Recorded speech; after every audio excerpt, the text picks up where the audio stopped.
Hello! Welcome to this week's video. For this week, I am doing my wrap-up for the month of January. These are the books that I read and or DNF'd. I think I only have one DNF in here. Yeah, only one DNF in here, so I consider it a very good reading month. So we will start with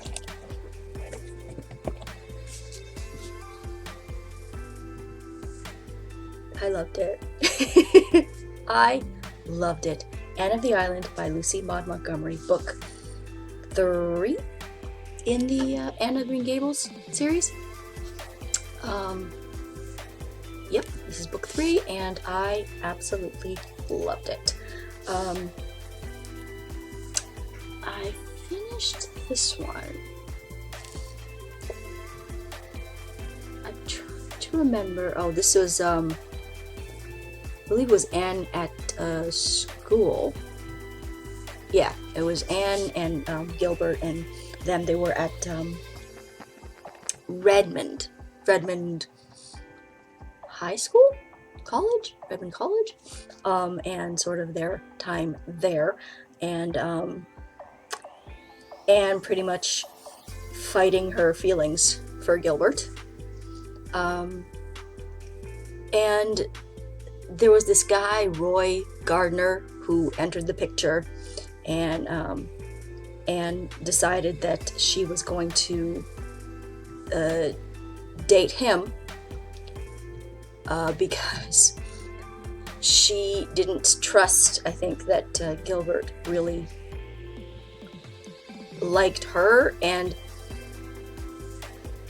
misunderstandings and stuff, and then he, then he thought that she didn't like him, so he started dating somebody else, and it was just very, yeah. And I really liked it. We lost one of Anne's friends, which was very sad, and yeah, I'm trying to remember if there's anything else that I believe this was where Marilla adopted 2 other children, Dora and Davy. Davy was a little hellion, like, wow. He had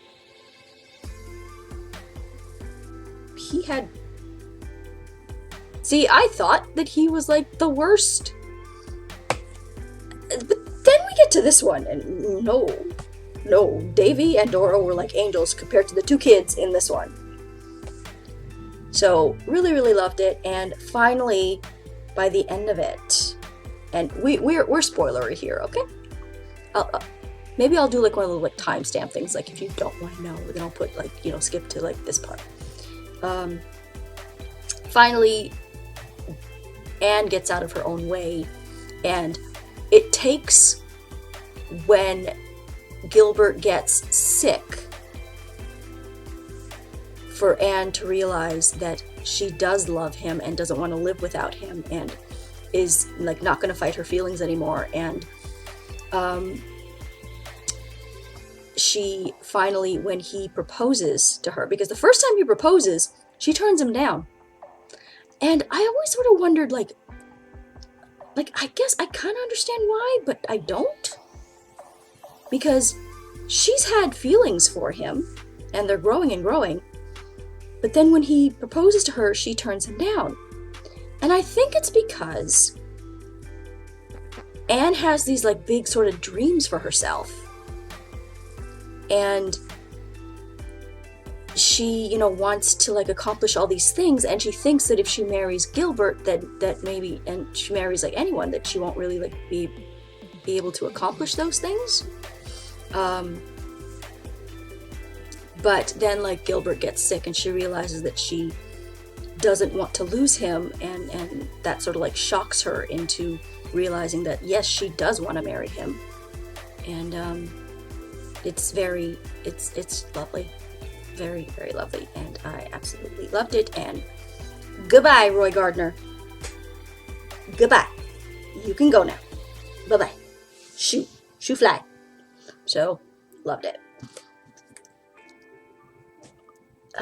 And then let me go to the next one, which is Helen Biancon's Alessandro's Prize, which I loved very much. I thought this book was delightful. It was the heroine Lily is a aspiring kind of chef, and she wants to open her own restaurant, and she gets a job where she goes to Milan to visit her aunt / godmother Sophie. I think her name was Sophie. And Sophie knows this guy named Alessandro, and he owns a restaurant, and he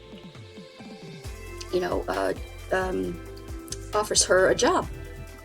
And the attraction is sort of instant, but he's not like the typical Harlequin Presents hero, in that he's not that sort of alpha, overbearing, like the typical Harlequin Presents hero, you know what I mean? The alpha hole. He's not that. I would say he's mostly a beta with a little drop of alpha. Like the littlest drop, which comes out when her ex-fiance James starts coming around and wants her back, and when she continuously turns him down, he gets violent, and that's when Alessandro's alpha-ness comes out, in that he becomes like overbearing and doesn't want her to go anywhere by herself and stuff, because basically James attacks her. He doesn't rape her, but he like beats her, and so Alessandro, turns into a little bit of that alpha, overbearing hero. But for the most part, he is very much I love he was just like friendly with her. And turns out that he'd carried a torch for her for a long time, because they knew each other years ago. And he really, really wanted to be with her for like a long, long time, which makes him and her aunt concoct this scheme to deliberately like hire her to come work for him in his restaurant, where it wasn't just a random coincidence that he shows up one day as they're talking, and at a cafe or something, or at a restaurant. It wasn't just coincidence. Like the aunt and him sort of arranged it, and arranged the whole like her coming to work for him at the restaurant, which she was kind of okay with a lot sooner than I would have been. I guess that is kind of like a little bit of an alpha hole move about it. And yeah, she kind of got over it quicker than I would. I would have been more mad that, oh, you only hired me because you wanted to date me, kind of thing. But for the most part, I loved it. It was delightful. Next we have the one DNF. The one DNF in this pile, and sadly that was The Birth of Venus by Sarah Dunnett. And this was, where was it set? In Florence, I believe. And it's Alessandra and a painter. I don't remember his name. But Alessandra is around is a young teenage girl, and her family lives in Florence, and her father hires this painter to do their family portrait. And things happen. There's an attraction between Alessandra and the painter.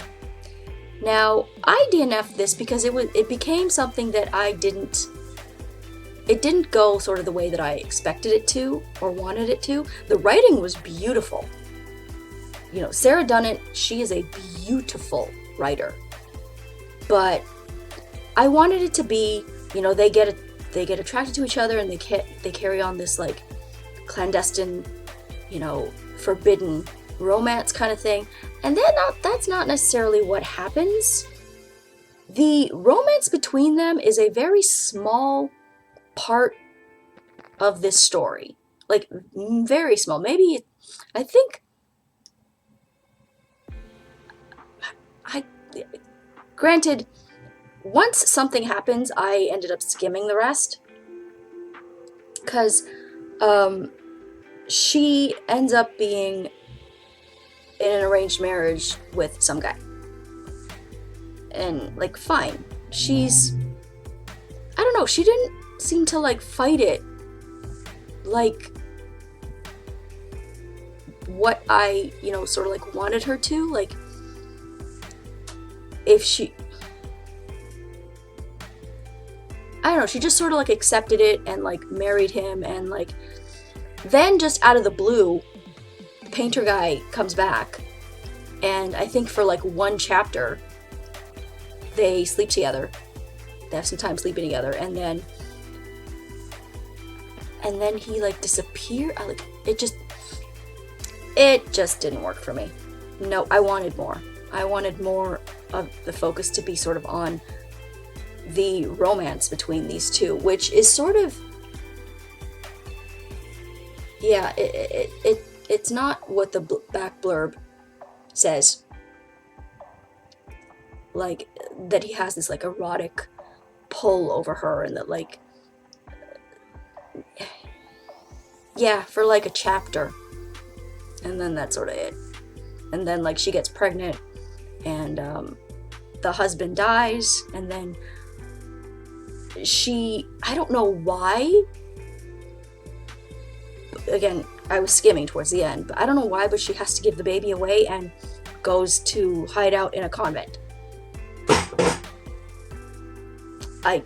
So, admittedly, after she marries the dude with, like, no real, okay, I'll marry him. Like, granted, this was a time when, like, you did what your parents sort of told you or whatever, but the whole, like, the birth of Venus thing, like, it gives an impression that she's going to be, like, reborn as, like, this new sort of woman, and, like, who, like, stands on her own and, like, does, what she wants and follows her heart, but that's not what happens. So that was a disappointment. So that was my one DNF. And then I did finish Lorenzo Carcaterra's The Wolf. Liked it. Didn't love it. Mostly because there was, like, a definite mafia connection in that the guy, Vincent, is in the mafia. And it was the mafia families basically going against or fighting these terrorists. And that was all, like, good and fine, but I find that I didn't really care about the terrorist plot of it. Like, that I cared more about the mafia characters and, like, their relationships. And what the f, Jimmy? What the f, Jimmy? Seriously. Jimmy, you dumbass. But I liked it. Not one of my favorites, but I liked it. I wanted more from him and Angela, from Vincent and Angela, but the way they sort of ended that, it didn't seem like there was going to be more, which kind of made me sad. And yeah. Seriously, Jimmy, what the f... But, so, I don't think that one's going on my keeper shelf. And finally, yesterday, I managed to squeeze... I put off doing this video until today, because I wanted to finish Anne of Windy Poplars, which is book 4 in the Anna Green Gables series. Now, I will say, I loved this book. Okay, no. Let me amend that. I liked this book. I didn't love it as much as the first 3. Because I am not a fan of epistolary romances, which are romance is mostly told through a series of letters. And I wouldn't even call this an epistolary romance because we only get Anne's letters to Gilbert. We don't get his letters to her. Like, that would have been at least something, like you see like the relationship developing and stuff, because at this point Anne goes to teach in this town called Summerside, and Gilbert is going off to become a doctor. And so Anne at first has like a really hard time in Summerside, and like the sort of main family there is giving her a really hard time, but that resolves itself pretty quickly. Like, it's funny because at the back blurb they make it sound like this antagonism with the Pringles is like gonna be like the main like plot of this story, and that's not it. It resolves itself pretty quickly, and then it's everybody loves Anne. I found this one a little sort of repetitious of the previous kind of novels, and it's the same sort of everybody loves Anne, she solves everybody's problems. This one had actually two girls that she was treated not great, were being treated not the best by their families, and then like Anne solves the one girl's problems, and then she solves the other girls. Like there's Elizabeth, who Anne finds her father and gets her father to come and like take her away from these two women who treat her horribly. Anne solves everybody's romantic problems. There's these like two couples that one, the father like doesn't approve, but then it turns out that he did approve, but he felt like the guy wouldn't be interested in his daughter if he made it too easy for him.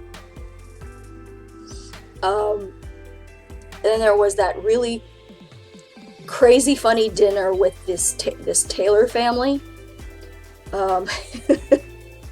So that there are enjoyable moments in this book, and the writing again is just gorgeous, like beautiful, beautiful lines. But there was this middle part with this woman named Catherine, who was a very depressive, sad woman who just basically treated everybody really badly. And then Anne sort of, refuses to give up on her, and like will make her sort of realize that she doesn't have to be a bitch all the time, and like brings out her inner kindness and just sort of like builds her up and kind of makes her over and solves everything. But that part was sort of very, I don't know, I didn't get that same sort of good, sort of calm,